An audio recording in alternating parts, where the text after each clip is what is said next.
നമസ്കാരം. Bigg Boss Malayalam season 7 episode 9 review ആണ്. ചിലർക്ക് മേക്കപ്പ്, ചിലർക്ക് വിശപ്പ്. ആവശ്യത്തിന് ഭക്ഷണമോ ഉപയോഗിക്കാൻ മേക്കപ്പും ഇല്ലാത്തത് കൊണ്ട് വല്ലാതെ ബുദ്ധിമുട്ടുന്നുണ്ട് അവിടെയുള്ളവർ. മേക്കപ്പിൻ്റെ കാര്യത്തിൽ ജിസേലും, വിശപ്പിൻ്റെ കാര്യത്തിന് നെവിനും. എപ്പിസോഡിൻ്റെ തുടക്കത്തിൽ തന്നെ ജിസേൽ ആര്യൻ്റെ കയ്യിൽ നിന്ന് ദേഹത്ത് തേക്കുന്ന എന്തോ ഒരു സാധനം എടുത്ത് തേക്കുന്നതാണ് കാണിക്കുന്നത്. ജിസേലിന് റേസിംഗ് സ്റ്റാർ ബാൻഡ് ഇല്ലാത്തത് കൊണ്ട് തന്നെ അത് ഉപയോഗിക്കാൻ പാടില്ല എന്നുള്ളതാണ്. പക്ഷെ ഒളിച്ചും പാത്തും കിട്ടുന്നിടത്തു നിന്നൊക്കെ ജിസേൽ അത് ഉപയോഗിക്കുന്നുണ്ട്. അതുപോലെ തന്നെ ബിഗ് ബോസ് കൊടുത്തിരിക്കുന്ന ഡ്രസ്സ് ഇടാനായിട്ട് ജിസേലിന് ബുദ്ധിമുട്ടുമുണ്ട്. അപ്പോൾ രാവിലെ തന്നെ ജിസേലിനെതിരെയുള്ള ഒരു ലെറ്റർ വരികയാണ്. അപ്പോൾ അത് പോയി എടുക്കുന്നത് അനീഷാണ്. ജിസേലിന് ബിഗ് ബോസ് തന്നിട്ടുള്ള യൂണിഫോം എടുത്തിടാനാണ് ആ കത്തിൽ പറഞ്ഞിട്ടുള്ളത്. അപ്പോൾ അനീഷല്ലേ, അനീഷിന് രാവിലെ ജോലി തുടങ്ങണമല്ലോ. രാവിലെ വന്നു അനീഷിൻ്റെ ജോലി സ്റ്റാർട്ട് ചെയ്യാണ്. ഫസ്റ്റ് തന്നെ ജിസേലിൻ്റെ അടുത്താണ്. ജിസേലിന് ഇവിടെ പ്രത്യേക പരിഗണനയൊന്നുമില്ല. ആരായാലും ഈ വീട്ടിലുള്ള നിയമം പാലിക്കണം. ജിസേലിന് മലയാളം അറിയില്ലെങ്കിൽ ഞാൻ ഹിന്ദിയിൽ പറയും, തമിഴിൽ പറയും, തെലുങ്കുവിൽ പറയും, ഇംഗ്ലീഷിൽ പറയും. ഇത് പിന്നെ റിപ്പീറ്റഡ് പറഞ്ഞ് ജിസേലിന് ദേഷ്യം വന്നിട്ട് ജിസേൽ തിരിച്ചു വയ്ക്കുന്നുണ്ട്. നീ ഇവിടുത്തെ റൂൾസൊക്കെ കറക്റ്റായിട്ട് ചെയ്യുമോ? നീ റൂൾസ് ബ്രേക്ക് ചെയ്യാറില്ലേ? നീ നിയമമൊക്കെ പാലിച്ചാണോ കഴിയുന്നത്? ചോദ്യത്തിന് മറുപടി കൊടുക്കുക എന്നുള്ളൊരു പരിപാടിയേ അനീഷിൻ്റെ ഡിക്ഷണറിയിലില്ല. അനീഷിന് പറയാനുള്ളത് ഇങ്ങനെ ആവർത്തിച്ച് പറഞ്ഞുകൊണ്ട് ഇറിറ്റേറ്റ് ചെയ്യും. ജിസേൽ ചെയ്യുന്നതും തെറ്റാണ്. കാരണം ജിസേലിനാണ് ഏറ്റവും കൂടുതൽ വാണിംഗ് കൊടുത്തിട്ടുള്ളത് ഇതിങ്ങനെ ആവർത്തിക്കരുതെന്ന് പറഞ്ഞിട്ട്. പക്ഷേ ഇപ്പോഴും ജിസേൽ അത് തന്നെയാണ് ആവർത്തിച്ചുകൊണ്ടിരിക്കുന്നത്. ഇതിൻ്റെ ഒരു മറുവശ എന്താന്ന് പറഞ്ഞാൽ ജിസേൽ ഒരു മോഡലാണ്. അവരുടെ ശീലത്തിൻ്റെ ഭാഗമാണ് മേക്കപ്പ് ചെയ്യാന്നുള്ളത്. അത് സഡൻലി സ്റ്റോപ്പ് ചെയ്യാൻ പറയുമ്പോഴത്തേക്കിനും ഉണ്ടാവുന്ന ബുദ്ധിമുട്ടും മനസ്സിലാവും. പക്ഷേ അത് ബിഗ് ബോസ് ഹൗസാണ്, അവിടെയുള്ള നിയമങ്ങൾ പാലിച്ചേ പറ്റുള്ളൂ. ജിസേലിന് മാത്രമായിട്ട് ആ കാര്യത്തിലൊരു സ്പെഷ്യൽ കൺസിഡറേഷൻ കൊടുക്കാനും കഴിയില്ലല്ലോ. അങ്ങനെ അനീഷും ജിസേലും തമ്മിലുള്ള വഴക്കിന് ശേഷം എല്ലാവരെയും ലിവിങ് റൂമിലേക്ക് വിളിപ്പിക്കുകയാണ്. എല്ലാവർക്കും ഒരു സ്കാർഫ് കൊടുത്തിട്ടുണ്ട്, ഒരു ബ്ലൂ വിങ്സ്. അത് എല്ലാവരും എപ്പോഴും പുറകിൽ ഇങ്ങനെ ധരിച്ചിരിക്കണം, ഈ റേസിംഗ് സ്റ്റാർ ബാൻഡ് ഇല്ലാത്ത ആൾക്കാർ. അപ്പോൾ എപ്പോൾ ബിഗ് ബോസ് വിങ്സ് എന്ന് പറഞ്ഞാലും ഫ്രീസായിട്ട് നിൽക്കണം. അതിപ്പോൾ ബാത്റൂമിലാണെങ്കിൽ പോലും അങ്ങനെ പറയുന്ന സമയത്ത് ആ വിങ്സ് ഇല്ലാന്നുണ്ടെങ്കിൽ പണിപ്പുരയിലേക്ക് കയറുന്ന ഓരോ സെക്കൻഡും കുറയ്ക്കും. ഇനി ഈ ആവശ്യമില്ലാത്ത ആൾക്കാർ, അതായത് ഈ ബാൻഡ് ഓൾറെഡി കയ്യിലുള്ള ആൾക്കാർ ഇത് ധരിച്ചാലും ഓരോ സെക്കൻഡ് വീതം കുറയും. അത് കഴിഞ്ഞതിന് ശേഷമാണ് മോർണിംഗ് ആക്ടിവിറ്റി കൊടുക്കുന്നത്. ഈ ലൈവിൽ കണ്ട സാധനം തന്നെയാണോ എപ്പിസോഡിൽ കണ്ടതെന്ന് എനിക്കൊരു സംശയം തോന്നി. ലൈവിലെ കാര്യം ഇപ്പോഴും ആലോചിച്ചുകൂടെ? എന്തെന്നായിരുന്നു ലൈവിൽ? മോർണിംഗ് ആക്ടിവിറ്റി എന്താണെന്ന് വെച്ചാൽ ബിഗ് ബോസ് ചരിത്രത്തിലെ ക്ലാസിക് ടാസ്ക് ആയിട്ടുള്ള റാങ്കിങ് ടാസ്ക്കാണ്. 1 മണിക്കൂറാണ് ടാസ്കിൻ്റെ സമയം. അതിൽ 1ാമത് വരുന്നയാളെ ഏറ്റവും നല്ല മത്സരാർത്ഥിയായിട്ടും 19ാമത് വരുന്നയാളെ ഏറ്റവും മോശം മത്സരാർത്ഥിയായിട്ടും കണക്കാക്കപ്പെടും. മാത്രമല്ല ഇതിൽ 1ാം സ്ഥാനത്ത് വരുന്ന ആൾക്ക് 20 സെക്കൻഡ് പണിപ്പുരയിലേക്ക് കയറാനും 2ാം സ്ഥാനത്ത് വരുന്ന ആൾക്ക് 15 സെക്കൻഡ് കയറാനും ബാക്കി എല്ലാവർക്കും 10 സെക്കൻഡ് വീതം പണിപ്പുരയിലേക്ക് കയറാം.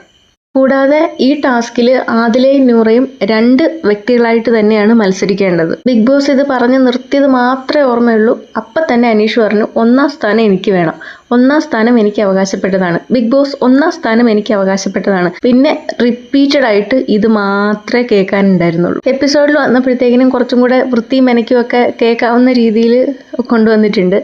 നെവിൻ വന്നിട്ട് പറയുന്നു, ഞാൻ 19ാമത് പോയിരുന്നോളാം. കാരണം ഇന്നലെ ലാലേട്ടൻ ഓൾറെഡി എന്നോട് പറഞ്ഞിട്ടുണ്ട് പണിപ്പുരേൻ്റെ ആ ഭാഗത്ത് പോലും പോരുതെന്ന്. അപ്പം അങ്ങനെ ഒരു പണിഷ്മെൻറ്റ് തന്നതുകൊണ്ട് ഞാൻ 19ാമത് പോയിരുന്നോളാം എന്ന് പറയുന്നു. എല്ലാവരും കൈയടിച്ച് പ്രോത്സാഹിപ്പിക്കുന്നു. ഈ ഒച്ചയും ബഹളമൊക്കെ നടക്കുന്നതിൻ്റെ ഇടയ്ക്ക്, അതായത് അനീഷ് ഇങ്ങനെ പറഞ്ഞുകൊണ്ടേ ഇരിക്കുകയാണ് 1ാം സ്ഥാനം എനിക്ക് വേണം, എനിക്ക് അവകാശപ്പെട്ടതാണ് എന്നൊക്കെ പറഞ്ഞിട്ട്. അപ്പോൾ ഷാനവാസ് ഇതിൻ്റെ ഇടയ്ക്ക് വന്നിട്ട് പറയുന്നത്, റേസിംഗ് സ്റ്റാർ ബാൻഡ് കയ്യിലുള്ള ആൾക്കാർ 1ും 2ും ഇരിക്കട്ടെ, കാരണം അവർക്ക് വസ്ത്രങ്ങൾ എടുക്കേണ്ട ആവശ്യമില്ല, ഓൾറെഡി അവരുടെ കയ്യിലുണ്ട്. അപ്പോൾ മറ്റുള്ളവർക്ക് വേണ്ടിയിട്ട് ഫുഡ് കളക്ട് ചെയ്യാനായിട്ട് ഈ 20 സെക്കൻഡും 15 സെക്കൻഡും ഉള്ള ആര്യനും നെവിനും കൂടെ ഇരിക്കാമെന്ന് പറഞ്ഞു. അപ്പോൾ നെവിന് ഈ ടാസ്കിൽ പങ്കെടുക്കാം, പണിപ്പുരയിലേക്ക് കയറാം, അങ്ങനത്തെ പ്രശ്നമൊന്നും ഇല്ല എന്നുള്ളത് ബിഗ് ബോസ് പറഞ്ഞിരുന്നു. അങ്ങനെ ഈ ബാൻഡ് കയ്യിലുള്ളത് കൊണ്ട് തന്നെ ആര്യനെയും നെവിനെയും 1ും 2ാക്കി കൊടുത്ത് ഇവരിരുത്തി. ബാക്കിയുള്ളവർ ഓരോരുത്തരായിട്ട് വന്നിട്ട് ഏതൊക്കെ സ്ഥാനമാണ് അവർക്ക് വേണ്ടത്, അതിനുള്ള യോഗ്യത എങ്ങനെയാണെന്നൊക്കെ പറയുക. ബാക്കിയുള്ളവരെ ഏകകണ്ഠമായിട്ട് അത് തീരുമാനിക്കണം. അപ്പോഴേക്കും ബിഗ് ബോസ് അവിടെ നിന്ന് വിളിച്ചു പറഞ്ഞു, ഇത് ഭൂരിപക്ഷം തീരുമാനിക്കുന്ന കേസൊന്നുമല്ല, നിങ്ങളൊരു പൊസിഷൻ ഒരാൾക്ക് കൊടുക്കുന്നുണ്ടെങ്കിൽ അത് ഏകകണ്ഠമായിട്ട് തീരുമാനിക്കണമെന്നുള്ളത്. ബാക്കിയുള്ളവരെല്ലാവരും ഒരു ശബ്ദവും അനീഷ് വേറൊരു ശബ്ദമാണല്ലോ. അപ്പോൾ അത് ഏകകണ്ഠം എന്ന് പറയാൻ പറ്റാത്തത് കൊണ്ട് അവസാനം ഷാനവാസ് പറയുന്നു, ശരി അവന് 1-ാം സ്ഥാനം കൊടുക്കാം, അനീഷിന് തന്നെ 1-ാം സ്ഥാനം കൊടുക്കാം, 20 സെക്കൻഡ് അല്ലേ, നമുക്കത് നഷ്ടപ്പെടുത്തി കളയണ്ട. കാരണം 1 മണിക്കൂറിന് ഈ ടാസ്കിൻ്റെ സമയം അനുവദിച്ചിട്ടുള്ളത് 1 മണിക്കൂറാണ്. 1 മണിക്കൂറിന് മേളിലായി കഴിഞ്ഞാൽ ടാസ്കും റദ്ദാക്കപ്പെടും, പണിപ്പുരയിലേക്കുള്ള എൻട്രിയും റദ്ദാക്കപ്പെടും. ഒന്നും കിട്ടാതിരിക്കുന്നതിലും ഭേദം എന്തെങ്കിലും കിട്ടുന്നതാണ് എന്ന് പറഞ്ഞിട്ട് അനീഷിന് 1-ാം സ്ഥാനം കൊടുക്കാന്നുള്ളത് തീരുമാനിക്കുന്നു, കൈയടിച്ച് പ്രോത്സാഹിപ്പിക്കുന്നു. ഷാനവാസ് ഓരോരുത്തരെയും അടുത്ത് വിളിച്ചിട്ട് പറഞ്ഞ് കൺവിൻസ് ചെയ്യിപ്പിക്കുന്നുണ്ട്, നിങ്ങൾ ബുദ്ധിപരമായിട്ട് കളിക്കണം, ഇത് വൈകാരികമായിട്ട് ചിന്തിക്കേണ്ട കാര്യമല്ല, അങ്ങനെ ചിന്തിച്ചാൽ ഇപ്പം നമ്മൾ തോറ്റു പോകും. കാരണം അനീഷ് ഒരു കാരണവശാലും 1-ാം സ്ഥാനം വേറൊരാൾക്ക് കൊടുക്കൂല. അപ്പോൾ ഷാനവാസ് പറയുന്നത്, അങ്ങനെ ഒരാളുടെ അടുത്ത് നമ്മൾ തർക്കിച്ചുകൊണ്ട് നിന്ന് കഴിഞ്ഞാൽ വെറുതെ നമ്മുടെ ടാസ്കിൻ്റെ സമയം പോവും, ടാസ്ക് റദ്ദാക്കും, നമുക്കൊരു സാധനം കിട്ടാതെയാവും. അപ്പോൾ ഓരോരുത്തരെയും അതിനെതിരെ അഭിപ്രായം പറയുന്ന ഓരോരുത്തരെയും ഷാനവാസ് വിളിച്ചിട്ട് കൺവിൻസ് ചെയ്യുന്നുണ്ട്, നിങ്ങൾ ബുദ്ധിപരമായിട്ട് ചിന്തിക്കുക, വൈകാരികമായിട്ട് ഈ സമയത്ത് ചിന്തിക്കരുത്. കാരണം എല്ലാവർക്കും അനീഷ് ഇങ്ങനെ നിൽക്കുന്നത് കൊണ്ട് അനീഷിൻ്റെ അടുത്ത് ദേഷ്യവും വാശിയൊക്കെ കയറിയിട്ട് നിൽക്കുകയാണ്. അപ്പോൾ ഷാനവാസ് ശരത്തിനെ വിളിച്ചിട്ട് സംസാരിക്കുന്നു, അക്ബറിൻ്റെ അടുത്ത് പറയുന്നു, ആര്യൻ്റെ അടുത്ത് പറയുന്നു, ഒക്കെ വിളിച്ചിട്ട് പറയാണ്, നിങ്ങൾ ബുദ്ധി ഉപയോഗിച്ചിട്ടൊന്ന് ചിന്തിച്ച് നോക്കൂ, ഇതിൽ വൈകാരികമായിട്ട് ഇപ്പം ചിന്തിക്കല്ലേ, അങ്ങനെ ചിന്തിച്ച് കഴിഞ്ഞാൽ നമ്മൾ തോറ്റു പോകുന്നൊക്കെ ആവുന്നത്ര ഷാനവാസ് പറയാനായിട്ട് ശ്രമിക്കുന്നുണ്ട്. അതിൽ ആദ്യത്തെ തവണ സക്സസ് ആവുന്നുണ്ട്, എല്ലാവരും കൂടെ സമ്മതിച്ച് കൈയടിച്ച് പാസ്സാക്കി അനീഷിന് കൊണ്ടുവന്ന് 1-ാം സ്ഥാനം ആ ബാഡ്ജ് ഇട്ട് കൊടുത്തു. ജിസേൽ പറയുന്നത്, ഇയാൾക്ക് 1-ാം സ്ഥാനം കൊടുത്തു കഴിഞ്ഞാൽ ചിലപ്പോൾ 1-ാം സ്ഥാനത്തിനൊരു വാല്യൂ ഉണ്ടാവും, അയാളുടെ നോമിനേഷൻ ഫ്രീ ആക്കിയാലോ, അപ്പോൾ അയാൾ എവിക്ഷനിൽ നിന്ന് രക്ഷപ്പെടത്തില്ലേ, അതാണ് ജിസേലിൻ്റെ കൺസേൺ. ഈ ശരത്ത് എതിർത്ത് നിന്നിരുന്ന സമയത്ത് അക്ബറിന് ഈ 1-ാം സ്ഥാനം കൊടുക്കാനായിട്ട് വിയോജിപ്പുണ്ടെങ്കിലും എല്ലാവരും കൂടി തീരുമാനിച്ചത് കാരണം അതിനോട് സമ്മതിച്ചിരുന്നു. എന്നാൽ ശരത്തിനെയും കൂടെ ഷാനവാസ് കൺവിൻസ് ചെയ്തതിന് ശേഷം പെട്ടെന്ന് അക്ബർ വന്നിട്ട് പറഞ്ഞു, എനിക്ക് വസ്ത്രം ഇടാനില്ലെങ്കിലും പ്രശ്നമില്ല, പച്ചവെള്ളം കുടിച്ചാലും വേണ്ടില്ല, അനീഷിൻ്റെ അടുത്ത് തോറ്റു കൊടുക്കാൻ പറ്റൂല, അതുകൊണ്ട് ഈ ടാസ്ക് റദ്ദായാലും വേണ്ടില്ല, പിന്നെ അവൻ്റെ വാശിക്ക് മുന്നിൽ നിന്ന് കൊടുക്കാൻ പറ്റില്ല എന്ന്.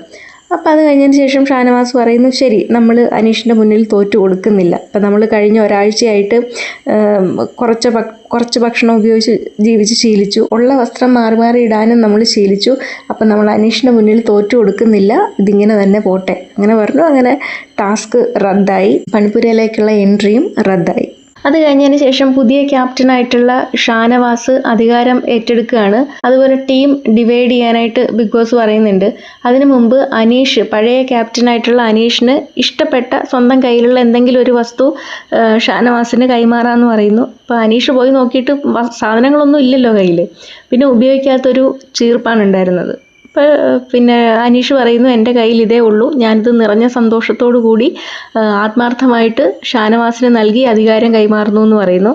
ഇതിനിടയ്ക്ക് നെവിൻ്റെ വിശപ്പ് കാണിക്കുന്നുണ്ട്, ആപ്പിൾ കട്ട് കഴിക്കുന്നു. അത് കഴിഞ്ഞതിന് ശേഷം ജിസേൽ മേക്കപ്പ് ഒളിഞ്ഞു നിന്നിട്ട് മേക്കപ്പ് ചെയ്യുന്നത് കാണിക്കുന്നുണ്ട്. അത് കഴിഞ്ഞതിന് ശേഷമാണ് ബിഗ് ബോസ് എല്ലാവരെയും ലിവിങ് റൂമിലേക്ക് വിളിപ്പിക്കുന്നത്. എന്നിട്ട് പറയുന്നു, സീസൺ 7 താൽക്കാലികമായിട്ട് നിർത്തിവെച്ചിരിക്കുന്നു, ഇനി നിങ്ങളുമായിട്ട് യാതൊരു തരത്തിലുള്ള ആശയവിനിമയം ഉണ്ടാവില്ല, നിങ്ങളെ അതിഥികളായിട്ട് തന്നെ കാണും, നിങ്ങൾക്കുള്ള ഭക്ഷണം തരും. അപ്പോൾ എല്ലാവരും കൂടെ റീസൺ ചോദിക്കുമ്പോഴാണ് ബിഗ് ബോസ് പറയുന്നത്, കഴിഞ്ഞ ദിവസം ലാലേട്ടൻ വന്നപ്പോഴും വാൺ ചെയ്തിരുന്നതാണ്, ഈ ബാൻഡ് കയ്യിലില്ലാത്ത ആൾക്കാർ ഉള്ളവരുടെ കയ്യിൽ നിന്ന് ഈ മേക്കപ്പ് സാധനങ്ങളൊക്കെ വാങ്ങി ഉപയോഗിക്കുന്നത് ശരിയല്ല എന്നുള്ളത്. പക്ഷെ അതിപ്പോഴും ആൾക്കാർ തുടരുന്നുണ്ട് എന്ന്.